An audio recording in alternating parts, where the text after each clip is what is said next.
Okay, good evening, everybody. Tonight's class is dedicated for my mother-in-law's yard site, which was today, the 24th of Adar, 5 years ago.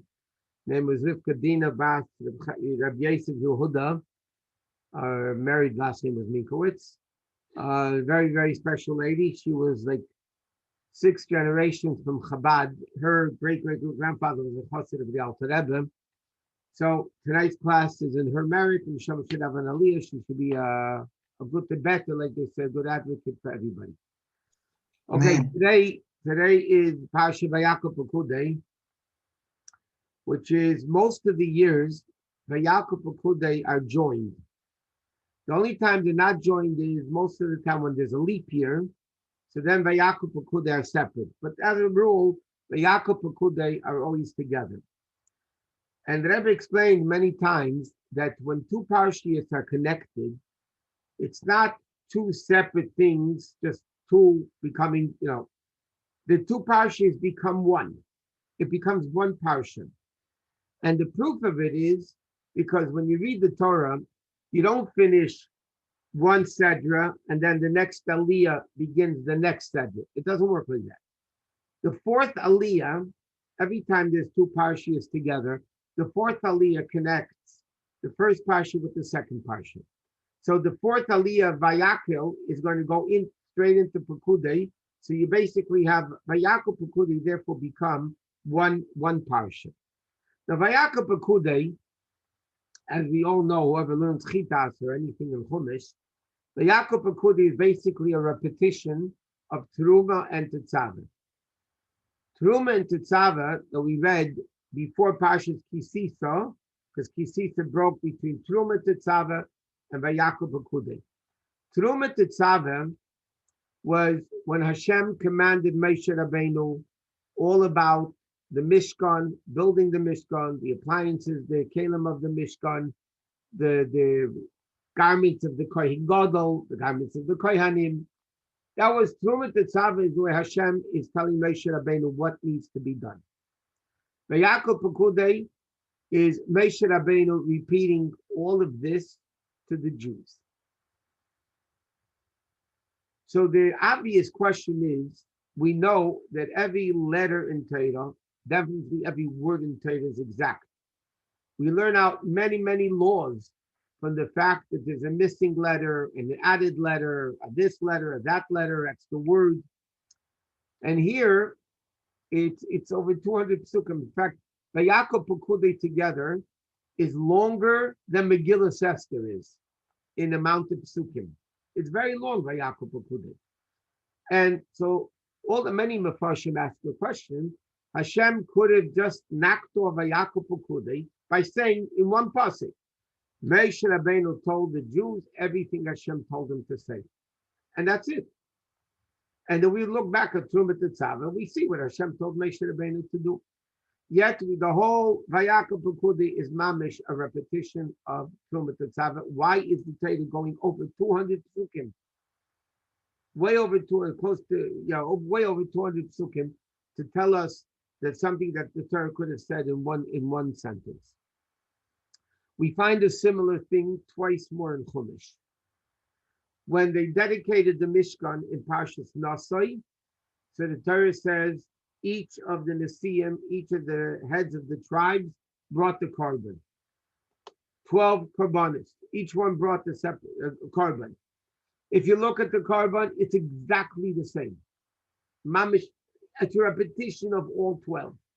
So again, over there, the Torah could have said, this is what they brought, and all the Nesiim brought that korban.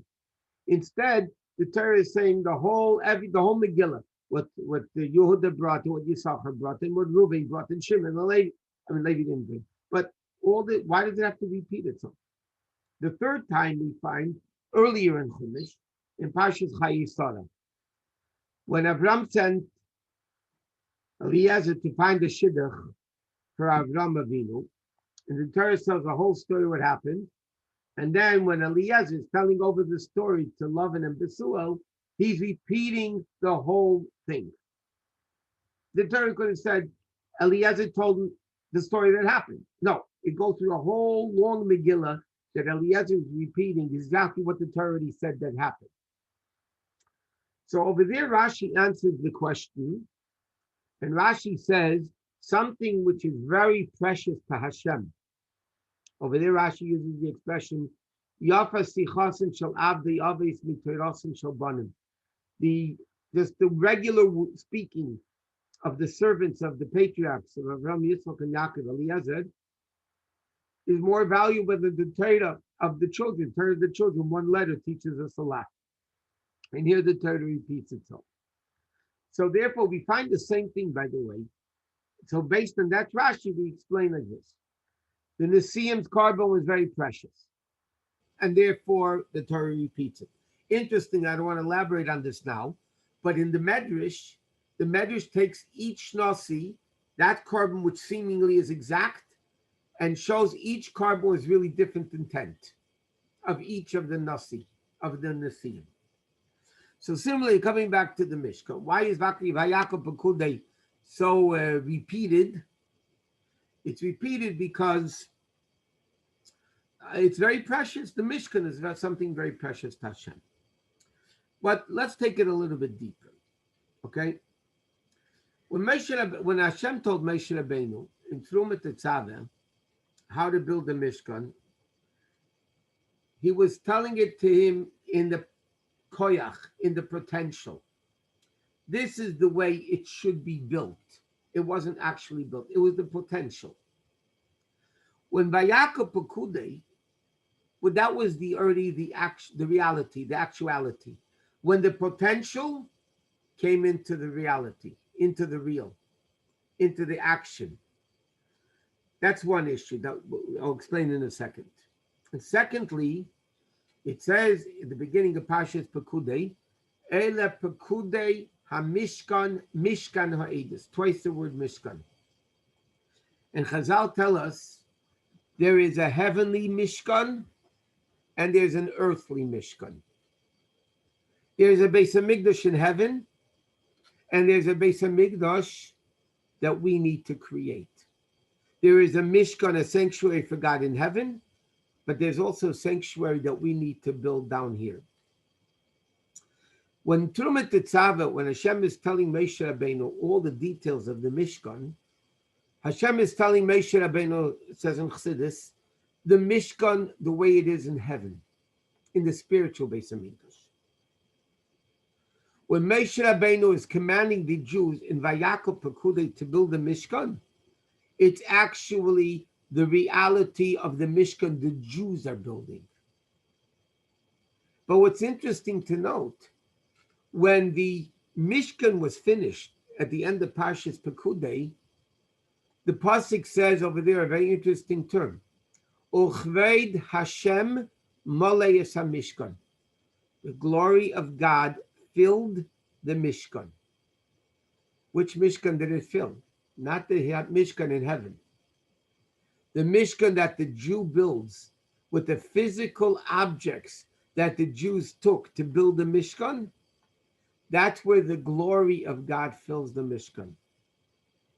And the Rabbi explained many times, when you use the word mole, when Torah says a word, it means what it says and it says what it means. You know, you can say, I have furniture all over my house. My house is full of furniture. It's not really full of furniture. There's spaces in the house that doesn't have furniture. That don't have furniture. When the pasuk says, Uchved Hashem Mole es HaMishkan, it means that the Mishkan that the Jew built in Parshat Vayakhel-Pekudei, which is when the Jews are talking of building the Mishkan, that Mishkan has the ability that Hashem's presence permeates the entire Mishkan. And therefore the Torah is repeating Vayakhel-Pekudei again over Trumat Tetzaveh. Trumat Tetzaveh is the way God builds the Mishkan. Vayakhel-Pekudei is the way we build the Mishkan. But what's interesting is, where does God really find himself? Only in the earthly Mishkan. That's where it's Maleyes HaMishkan. We don't find in heaven. We find in Psukim, Malei Chol Ha'aretz K'vedei. God permeates, it fills the earth. Where? In the Mishkan. But as a side note to this, by the way, we learned already many times that we need to build our own Mishkan. We need to build our own Beis HaMikdash. What the Torah basically is saying, we need to build a Mishkan where God permeates the entire home. In other words, if a Jew wants to build a Mishkan for Hashem, a place where God can come, that means we need to have every part of the house should be a vessel and a vehicle for godliness to be revealed. If our home is only 95%, kosher for God's presence, then God's presence doesn't permeate the entire house. It only permeates 95% of the house. The Torah over here in today's Parshas are teaching us Hashem Malias Mishkan. What we need to have is that Hashem's glory permeates every aspect of the Mishkan, every aspect of our home. Okay, that's one thing. Then the Rebbe asks the question, like we said before, Vayakhel-Pekudei become one parsha. But the problem is, Vayakhel-Pekudei are opposites. And it's difficult for two opposites to become the same thing. And that is as follows. Vayakhel Moshe means Moshe Rabbeinu gathered all the Jews together. It became a kohol, a community. It became, in another halachic word for it, a tzibur, a community. Halachically, I'll give you an example. A minyan. A minyan is 10 Jews together. Okay? But once it takes 10 individuals to make a minyan. But once there's 10 Jews in the minyan, it's a new entity called community. There's no more individuality. It's one unique thing called a tzibur, a kohol. Vayakhel Moshe, when Moshe Rabbeinu gathered the Jews together, beginning of the parsha, Vayakhel Moshe, meaning everybody became one. There was no more individual identity. It became one general nation. Pekudei, on the other hand, means these are the counting. Now, when you count, every individual is counted for. So, Pekudei means individuality. Vayakhel means the lack of individuality, the way all the Jews become one entity. So, how does it work? How can you have Vayakhel-Pekudei together if they're seemingly two opposites?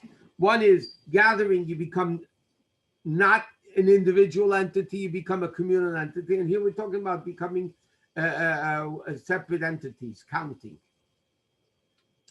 So the answer is very simple. The role of a Jew in creating this Mishkan for Hashem, meaning we create a Mishkan in our own hearts, we create a Mishkan in our homes, we create a Mishkan for God in our communities, we create God in our cities and our states and the universe. Okay, every Jew has a role in creating the Mishkan for Hashem. In creating the Mishkan for Hashem, Hashem says you need to have Vayakhel and you need to have Pekudei. You need both. What does that mean? The Jew is, in fact, I don't know, again, I don't know the Latin. I heard it a million times. It doesn't work. If you look at the currencies and the coin and the dollar bills, there's a Latin expression means to make from the many one, whatever it is. You don't have to tell me what it is. You look on the currency, you'll see. It means to make from many one. And the Rebbe spoke about that many times, that even in the Goyish currency of the most powerful country in the world, the country is already telling us what is the mission of a person. What is the mission of a Jew? The mission of a Jew is to make many into one. What do you mean making many into one? We find the same thing by a Sefer Torah. In other words, we need to be individuals, and at the same time, we need to be one. What does that mean? So we have the same thing in the Sefer Torah. In the Sefer Torah, we know there's over 600,000 letters. Okay? There's over 600,000 letters in this. Well, there's 305,000, but it says in Sfarim that there's 600,000 letters in Torah through various different methods. We know if one letter is missing, the whole Torah is not kosher. Every letter must be there. Every single Jew must be part of the Torah. Yet, very interestingly, halachically, if two letters touch, the Sefer Torah is not kosher. If two letters touch anywhere in the Torah, the whole Torah scroll is not kosher. So it doesn't make sense. Here we're saying every single letter counts because we're all united. So if two letters are united, it's not good. The answer is yeah, that's true. Meaning like this, in the Gemara, in the Gemara's expression, it has to be mukav givil. Every letter needs parchment around it. Meaning as follows. Every Jew has their own unique individuality. It cannot be touching another letter. What's my mission is not your mission. What's your mission is not my mission. We cannot touch each other in that way. I have my mission, which is uniquely mine. You have your mission, which is uniquely yours. He, she, everybody has a unique mission, which is uniquely theirs. At the same time, we need to have the unity. The one letter missing is not kosher. And that's what the role of a Jew is. Taking the diversity of life, all the many details in life, and making it one. Remaining as individualities. Remaining as individual. That means, yes, we are one nation, we are one community, one seaboard. And if, God forbid, one Jew would have been missing a Matan Torah, Hashem wouldn't have given the Torah. But at the same time, each one of us has Pekudei. We're all individuals. And both of these things, the Torah is teaching us, that's the ultimate purpose of a Jew in serving God, in building the Mishkan. We're part of a community, and yet at the same time, I do my own thing. It's my own job. That's not yours. I have my mission, you have your mission, and everybody else cannot mingle in their missions. Another interesting thing, Rabbi points out in Vayakhel, we're talking about Vayakhel and Pekudei. Vayakhel, what happened was the Jews brought the things to Moshe Rabbeinu. It says they brought all the donations.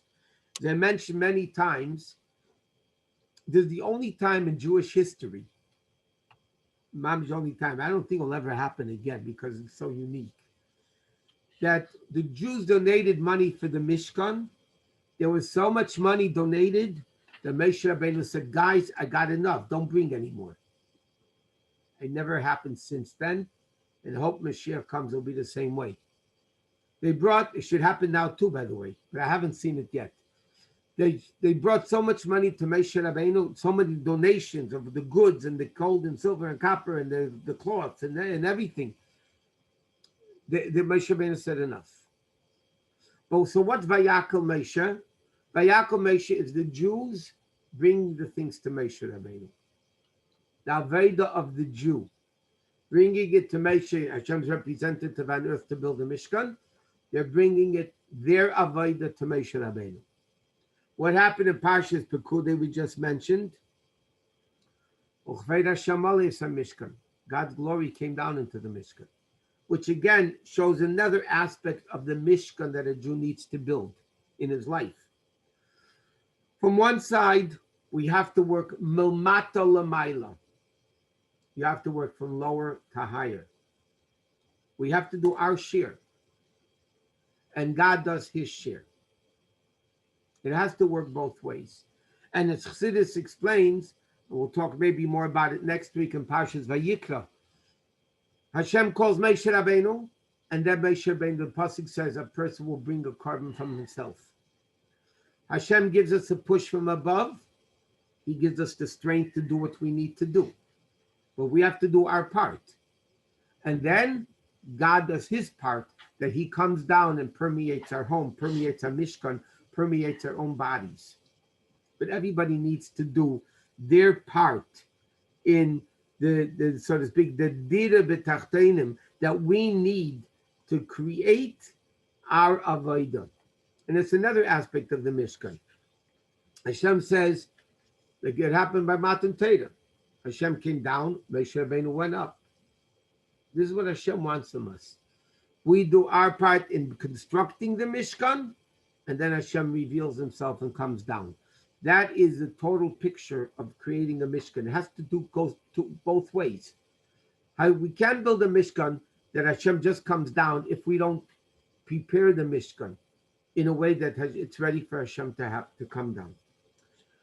Okay, now at the beginning of the Parsha, when it speaks about Moshe Rabbeinu telling the Jews about building a Mishkan, okay, the pasuk starts off with saying like this: Vayakhel Moshe kol hadas b'nei Yisrael. Moshe Rabbeinu gathered all the Jews together, and he said, "These are the things Hashem commanded." What did he? He's about to tell them the building of the Mishkan, but he starts off with the pasuk first. Sheishes yamim tiyasim malacha. 6 days work should be done. The Yom Hashvi Yelachem Kedesh Shabbos Shabbosin. The 7th day is Shabbos, and then it says, "Do not light a fire in any of your dwelling places on Shabbos." And then right away he goes into the building of the Mishkan. So Chazal say, what's the connection? Why does Moshe Rabbeinu begin the construction of the Mishkan with the dinim of Shabbos? To teach us that you don't desecrate Shabbos in building the Mishkan. Shabbos comes first, and therefore before the Jews are told about building the Mishkan, somebody could think building the Mishkan is so important we should even do it on Shabbos to get it done quicker. Hashem says no. You don't build the Mishkan on Shabbos because Shabbos is greater than the Mishkan. And then the Torah goes into the laws of building of the Mishkan. But there's a very interesting thing that we learn out in halacha from this.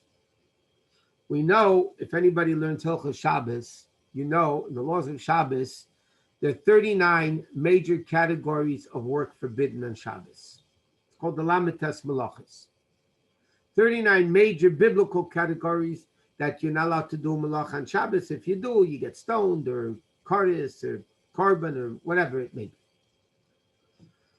So the Gemara says, how do we know that what is called desecration of Shabbos is what was done in the Mishkan?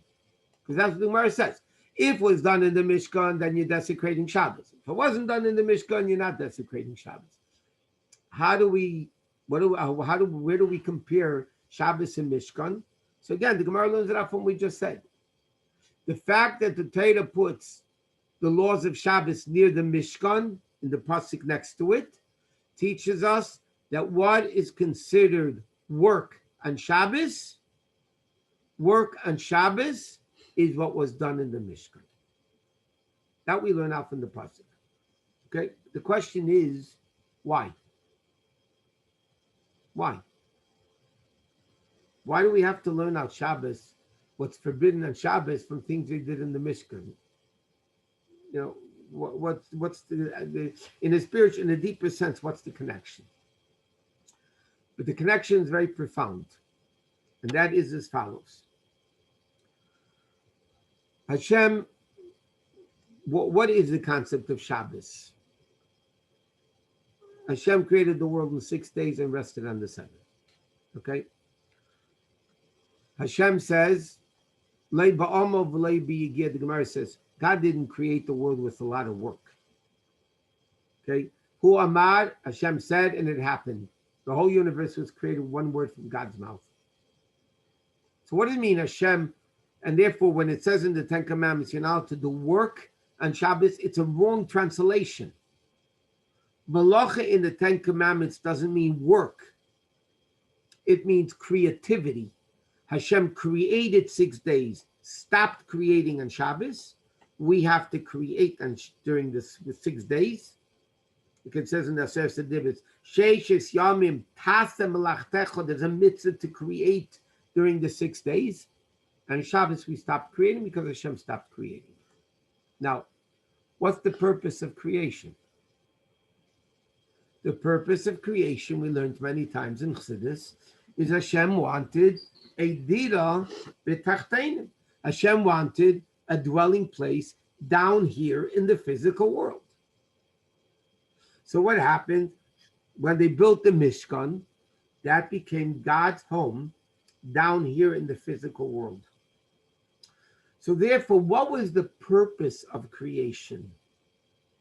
The purpose of creation was to build a Mishkan, to build a home for God, which, by the way, ultimately will be when Mashiach comes, which will be called the ultimate Shabbos. Shabbos umenucha l'chaya elamim. It refers to the ultimate Shabbos, is the 7,000th year era of Mashiach. So therefore, now we can understand it. If the purpose of creation was for the Mishkan, then what defines creativity? What was done in the Mishkan. That's the definition of creativity, because that's the purpose why Hashem created the world. So therefore, the Torah is teaching us an interesting concept. What am I going to define, Hashem says, as creativity? This that was done in the Mishkan, because the purpose of my creating the world, of creativity of the world in the 6 days, was for the sake of the Mishkan. And therefore, Shabbos, which represents the era of Mashiach, Shabbos that represents Yom Shekula Shabbos Umenucha L'chaya Elamim. Therefore, Shabbos, you're not allowed to build the Mishkan, because Shabbos is higher than the Mishkan. The Mishkan is the concept of creativity, the 6,000 years that the world existed until Mashiach. The 7,000th year era, the Shabbos of the 1,000 years, that is the era of Mashiach that's much greater than the Mishkan. And therefore you can't desecrate Shabbos to build the Mishkan. The same thing we find another interesting halacha. The Rambam writes, a mevatlan, it's the Gemara, but the Rambam brings it down in halacha. A mevatlan tineka shel beis rabban afilu lebinyan beis hamikdash. It says that when Mashiach comes and kids are going to be learning, you don't stop learning with children. It shows how important learning with little kids are. Learning with children is so important. You don't stop the learning even to build a Beis Hamikdash. Why? Because Torah is also greater than the world. Shabbos, Menucha, Mashiach is greater than the world. Torah is greater than the world. And if Torah and Shabbos are greater than the world, then the Torah says, you know what? You can't desecrate Shabbos. You can't stop learning to build a Beis Hamikdash, because you can't stop something greater to do something inferior. The Mishkan represents the Avodah of the Jews, and therefore the third Beis Hamikdash is already built in heaven. It's going to come down, because that's a level again higher than the world, and that's a whole thing by itself. The Rambam said Mashiach's going to build it. There's a lot of answers from the Rebbe how do you reconcile the two. The Gemara says it's going to come down from heaven, and the Rambam says Mashiach's going to build it. The Rebbe has a number of answers reconciling the two opinions, that they're not contradicting itself. But again, this is the importance of what the Mishkan is all about. It's our Avodah.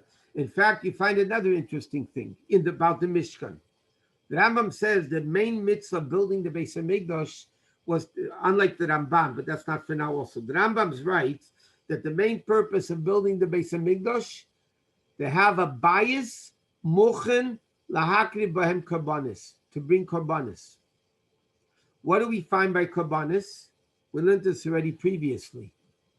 The Gemara says in Yuma that in the days of Shlomo Melech, a fire came down from heaven onto the Mizbeach. Revutza Ko'ari crouched in the shape of a lion.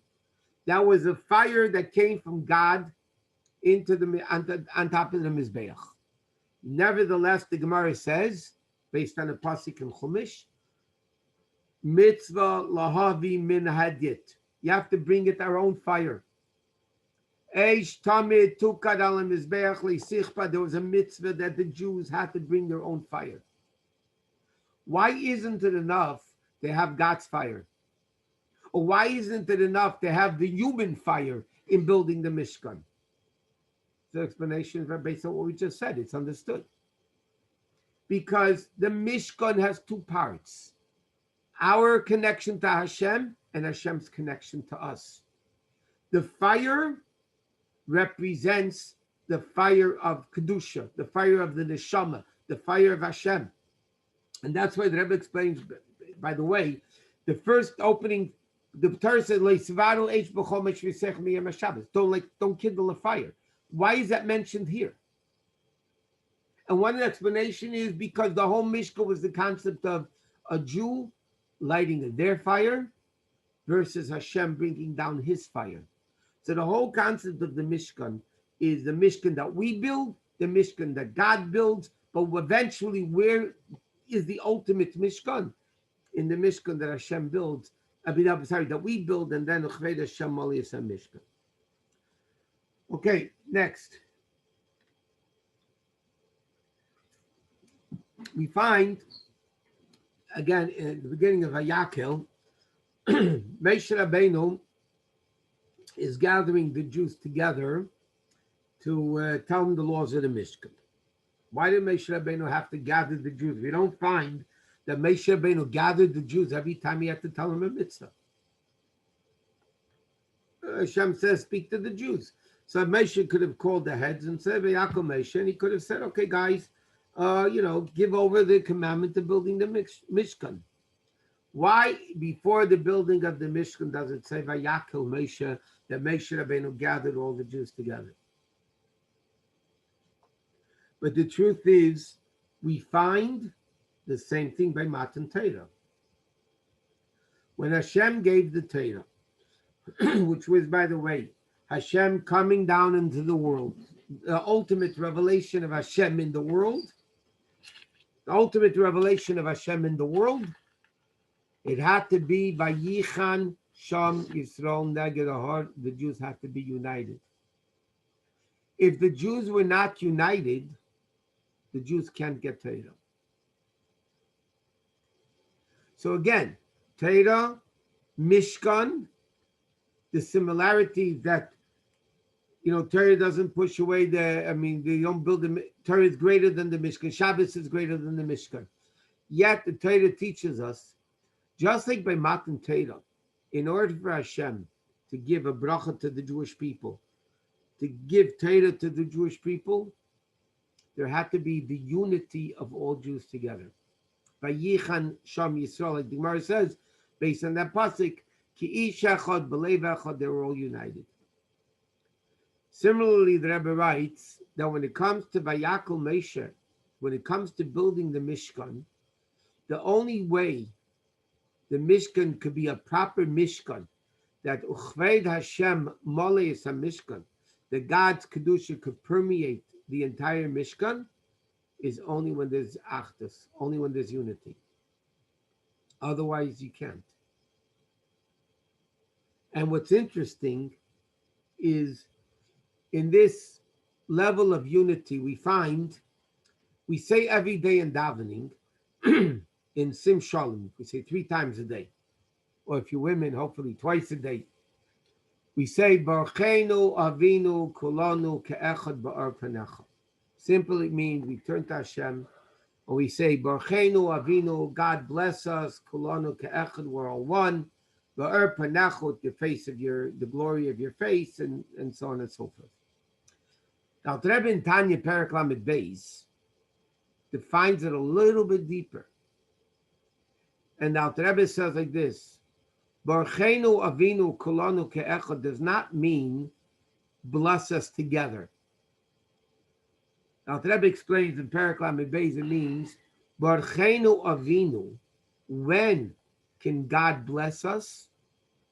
When are we vessels for God's bracha? When kulanu ke'echad, we are one. The Alter Rebbe says you can't have a bracha of Hashem, for Hashem to rest amongst us, which is the concept of blessing us, that Hashem is present, if it's not kulanu ke'echad, if we're not one. And in fact, the last Mishnah of the entire Mishnah Says, Le'matza Kadosh Baruch Hu Kli Machzik Bracha Ela Hasholim. The last mission of all the Mishnah. Hashem couldn't find a vessel for bracha, only peace. In order to have a bracha, in order to have Uchved Hashem Moles and Mishkan, in order for Hashem's presence to be in the Mishkan, in order for Hashem to reveal himself on Har Sinai, say, Anechi Hashem Elokecha, which a revelation like that never was, and the Alter Rebbe says won't be until Mashiach comes. Not the first base of Mikdash, not the second base of Mikdash. The revelation of Matan Torah, the Alter Rebbe says Matan Torah happens once. There was never a revelation like Matan Torah. In order to have that revelation, there has to be a vessel. What's the vessel? Vayichan Sham Yisrael Neged Ahad. The Jews camped as one person. In order to build a Mishkan, to have a Chved Hashem Malis, a Mishkan, to permeate the Mishkan, you need to have Vayakhel Moshe. Every Jew becomes united. There is no more individual. That's the halach of a kohel. A tzibur. A tzibur is not, yes, it takes 10 individuals to make a minyan, a tzibur. But once you have that tzibur, there's no more individualities. It's one new entity. And that one entity is, as the Gemara says, Akol Beis Asara Shchinta Sharia. Whenever there's 10 Jews in a room, the Shechina is present. Why? Because the fact that there are 10 Jews in a room and they're not killing each other is the fact that Hashem is present because of the unity of the new entity called 10, called the minyan. And that's why, just like by Matan Torah it had to be, the same thing it had to be before the building of the Mishkan. Okay, another interesting point, the Torah says, Sheishes Yamim Te'aseh Malacha. Now in Hebrew, in the Ten Commandments, in Parshat Yisrei, it says, Sheishes Yamim Ta'aseh Malachtecha. In the Ten Commandments, in Perek Chav Pasuk Tes, Sheishes Yamim Taved V'asisa Kol Malachtecha. Okay, you should do your work. Here, the Torah says, Sheishes Yamim Te'aseh Malacha. Te'aseh means passive, not active. Taseh Malachtecha is active. You have to do work. Sheishes Yamim Te'aseh Malacha, in just the Hebrew grammar, it means work should be done. Passive. Because why? What is it? The Torah teaches that's an interesting thing. Sheishes Yamim Te'aseh Malacha, Uvayem Ashvi Yelachem Kedah Shabbat Shabbat Hashem. And the Gemara says from here, very interesting concept. When Shabbos comes, needing it should appear to the Jew, when Shabbos comes, it's all done. All your work is done. The work is finished. Sheishes Yamim Te'aseh Malacha here means a few things. I'm going to explain a few things of what it means according to Chassidus. Sheishes Yamim Te'aseh Malacha means as follows. Yes, a Jew needs to work. It says in Ten Commandments, you have to work. Sheishes Yamim Te'aseh Malachtecha. But at the same time, a Jew should realize it's not my work, it's not my ability, it's not me. The work is getting done because Hashem makes it get done. Hashem gets it done. It's when Shabbos comes to the Jew, it has to feel as if everything was accomplished already. The Rebbe says in the Sikha, it says in Pirkei Avos, they quote a pasuk, Yigia kapecha kiseichel ashrecha v'tevlach. If you work with the effort of your hand, then you're fortunate and it's good for you. Yigia kapecha kiseichel, the Mishnah says in Pirkei Avos, if you work with the effort of your palm, kapecha is your palm, then ashrecha v'tevlach. So the Rebbe says, it doesn't say Yigia Roshecha. It doesn't say your head. It says Yigia Kapecha, the work of your hand. Now, obviously, if a person is running a business, your head has to be in the business. If not, you're going to mess everything up. So what does it mean, Yigia Kapecha v'lo reishecha? So there's a famous story with a Chassidic Chassidic. He had in Yiddish or Russian, it's called kaloshin. Kaloshin are galoshes or boots. Okay, in Russia, they had a lot of boots. And this Chassid had a very big boot company. And he once came to the Tzemach Tzedek. And the Tzemach Tzedek wanted to tell him off a little bit. Because Tzemach Tzedek felt the guy was too involved in his business, rather with the head focused in a different place. And Tzemach Tzedek said to him, a Fuß in Kaloshin aber gesehen. Aber a Kopf in Kaloshin aber keinmal nicht gesehen. Tzemach Tzedek said to him, you know, I see feet in a boot, but I never saw a head in a boot. What did Tzemach Tzedek tell him? Of course, you have to work with your head. You have a business. Everybody knows you have to put your head in it. But what the Gemara means and what it means, Sheish Yamim Te'aseh Malacha, is a Jew should realize the ultimate goal, not what my head is in, the focus of my head, the purpose of the business is that the work should be done that I can celebrate Shabbos, that I can celebrate Kedusha, that I can raise a family the way I need to raise them, the way I can do Torah mitzvahs, the way a Jew needs to do Torah mitzvahs. So the Pasuk says here, Sheish Yom, this again in construction of the Mishkan. In construction of the Mishkan, the Torah says you can't lose focus of what your ultimate purpose is of your business. Te'aseh malacha, to your work, but know that it's not what you're all about. You're not the head in the boot, you're the foot in the boot. The head is in Kedusha. And that corresponds, by the way, with what the Rebbe Marash said. The Rebbe Marash said that Parnasa Bizman Hazeh is like the man that fell from heaven. The Rebbe Marash, the fourth Lubavitcher Rebbe, said that Parnasa livelihood today is like the man that fell from heaven. What does it mean? It's like man that fell from heaven. Today's Parnasa is totally illogical. There are people that are brilliant and do great deals and they lose everything. And there are people that have a little bit of mazel and do a stupid deal and they end up making a lot of money. It doesn't make sense. People work and they're smart and they're intelligent and it doesn't go. And other people do this and they make millions. Ramarash said, Parnasa Bizman Hazeh is like the man from Shemaim. But what does he also mean? Parnasa today comes straight from heaven. What we need to do is only make the vessel for it. The vessel we make, Hashem gives us what we're going to get. We're not going to make more than what Hashem wants to give us, and we're not going to make less than what Hashem wants to give us. There was an interesting story. There was a famous Chabad Chassid. He wrote a book, Sabato. It's already in Hebrew, in Russian, in English. Rabbi Nanis. Rabbi Nanis was a Russian Jew that sat many years in Siberia. Hard labor for spreading Yiddishkeit in Russia. And he came finally, they got out of Russia, and the Rebbe brought all the people that came out of Russia, the Rebbe, at his expense, brought them for Tishrei.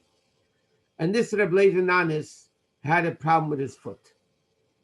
He had a big problem with his foot. So he went to a specialist in Manhattan. When he was in New York, they took him to a specialist in Manhattan. And the specialist charged him a lot of money, like specialists know how to do. And he told her, I heard him tell over the story in 770. And he was debating in his mind, should he, argue the price? He said, come on, I'm a guy from Russia, I have no money, come and give me a discount. Should he do that? Or should he just pay the full price? And he said, it's a Chassidic feeling. He said, I'm going to pay the whole price now. I'm not going to argue with him. Why? He said, very simple. It's destined from Hashem how much money I'm going to be spending on medical bills. Everything comes from Hashem. So Zabady's obviously destined from Hashem how much money I'm going to spend on doctor bills. So if I discount now with him, that means I'm going to have to go again to the doctor. I'd rather give him all the money now, get the amount that Hashem says I have to pay for doctors off my chest, and now I won't need doctors anymore. It's a very interesting Chassidic feeling. A Jew has to know what we're going to make. Te'aseh melacha. What a Jew is going to make, that comes from Hashem. It's the man min Hashemayim. Yes, Hashem blesses us in what we do. We need to make a keli, and a proper keli. But we need to understand it's all coming from Hashem. And when we build a Mishkan in our home, because our business is a Mishkan, our home is a Mishkan, everything's a Mishkan. The Torah says in introduction to it, everything you do during the week, you should know is really Hashem doing it. We just need to make a keli in the world. We need to refine the world in the 6 days of creation. Hashem created, we need to create, meaning creativity for a Jew is refining the sparks of Kedusha that are found in the world. But then we understand it's Shabbos. We just need to make the vessel, and we don't need to know anything more than the vessel. Okay, another point. Further on in the Parsha, it says like this. Hashem says to Moshe Rabbeinu, okay, Moshe Rabbeinu said to the Jews what Hashem told them in the earlier Parsha, in Trumat Tetzaveh. He says like this, Hashem gave these people the prominence. Betzalel ben Uri ben Chur lamata Yehuda. Betzalel, the son of Uri, the son of Chur, to the tribe of Yehuda. By the way, Chur was Miriam's son. So, in other words, in fact, there's a whole argument in the Gemara. This Betzalel that built the Mishkan, according to the Gemara, he was under bar mitzvah. Because Chur was Miriam's son. He had a son, Uri, and he had a son, Betzalel. And Miriam at this time was 85. Yeah, Moshe Rabbeinu was 80. She was 5 years old. He was 85. And she had a son, Chur, and a son, Uri, and a son, Betzalel. So the Gemara makes a cheshbon. He was mamish before bar mitzvah. But he came from the tribe of Yehuda. He was a very prominent person. He was Moshe Rabbeinu's great-great-great-nephew. Miriam's great-great-grandson. He was a great guy. And then it says, with whom is he? And it says, who va'aliyav ben Achisamach lamati dan. Together with him in building the Mishkan was Aliyav, the son of Achisamach, to the tribe of Dan. Yehuda was the most prominent of all the tribes. We know that. Yehuda was royalty. Yehuda was Yehuda. Dan wasn't even a child of Rachel and Leah. He was from the Shvachis, from the maidservants. Dan was considered the last of the tribes. He was the last one traveling with the Jews. So Dan represents not the high, super great, level of the Jew, the lower level of the Jew. So the Medrash says, why did Hashem pick those two? Because again, Hashem says in building the Mishkan, every Jew has part of it. You could be a great Jew and you could be a low Jew. What does that mean? A great Jew can come along and think, why do I need to waste time building a Mishkan? Why do I need to waste time creating a Mishkan in somebody else? Because that's what a Mishkan is. I have a Mishkan, you have a Mishkan, she has a Mishkan, everybody has a Mishkan. Then we have one big Mishkan. But we all have our own Mishkan. And we know the responsibility is one Jew to the next to build not only our Mishkan, but part of the way we build our Mishkan is by building somebody else's Mishkan. That's the way it works. We build our own Mishkan, not by locking ourselves up in a cocoon in a ghetto. We have to go build the Mishkan of everybody else. Plural. We have to help people build the Mishkan. So you can have a person that can come along and say, me, I'm Betzalel. I'm brilliant. I'm Ben Uri, Ben Chor Lamate Yehuda. I'm Miriam's great-grandson. And Moshe Rabbeinu's great-nephew. What can be greater than that? Great-nephew of Aaron HaKohen. You couldn't get better lineage than that. Why do I have to go build a Mishkan? In the opposite end, you have a guy called Aliyah ben Achisamach, who's a lower person, so to speak, from a low tribe. So he can come along and say, how can I build a Mishkan? Who am I to build a Mishkan for Hashem? So what is the Torah telling us? Hashem was told by Moshe Rabbeinu, take Betzalel, take Aliyah, and both together they will lead in the building of the Mishkan. What is it teaching us? It's teaching us that a person needs, no matter who they are, whether they're the greatest or the lowest, they need to build a Mishkan for Hashem. And nobody can get out of it. You can't think you're too great to build a Mishkan, and at the opposite side, you don't think you're not great enough to build a Mishkan. Mi ani umo ani. When a person comes along and says, who am I, what am I? That's false humility. You want to know mi ani umo ani?